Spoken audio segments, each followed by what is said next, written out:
દોસ્તો, જય શ્રી કૃષ્ણ। કાલે લાઈવમાં મેં તમને કીધું હતું કે અમારે રાજાને તબિયત બરોબર નથી, જવો અત્યારે બાટલો ચડવાનું કામ ચાલુ છે। શેઠ છે ચાવડા સાહેબ જો બાટલો પકડીને બેસી ગયા છે। અને રાજાને, અમારો રાજા છે એને બીમારી એ હતી કે એક દિવસ એણે 24 કલાક ખાધું પીધું નહીં, અને પછી બીજા દિવસે એને ઝાડા ઉલટીનો પ્રોબ્લેમ થઈ ગયો। અને ઝાડા ઉલટી એટલે એને કૂતરામાં થતો એક ખાસ મેન રોગ છે અને એને પારવો કહેવામાં આવે છે। જે અમારા રાજાને પારવો થઈ ગયો છે। જો અત્યારે એકદમ આમ બેહાલ છે, પરિસ્થિતિ, હલી નથી શકતો એવી રીતથી। કાલે સાંજે સારવાર કરી ત્યારે એક બોટલ ચડાવી હતી અને આજે પાછો ફરીથી એક વખત બીજી બોટલ ચડે છે।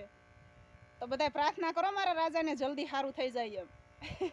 કોઈને જો આવા શોખીન હોય, અમે તો પહેલથી જ કૂતરાના શોખીન છે, પહેલથી જ આવા બચ્ચા પાળી અને મોટા કરવી છે।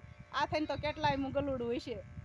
એટલે જે કોઈ શોખીન હોય અને આવો કાંઈ રોગ લાગે તો નજીકના પશુ ડૉક્ટરનો સંપર્ક કરવો અને બને ત્યાં સુધી જલ્દી સારવાર કરવી, કારણ કે આ રોગ એવો ભયંકર છે ને કે આમાં કદાચ આપણું કૂતરું આપણી વચ્ચે નોય રહે।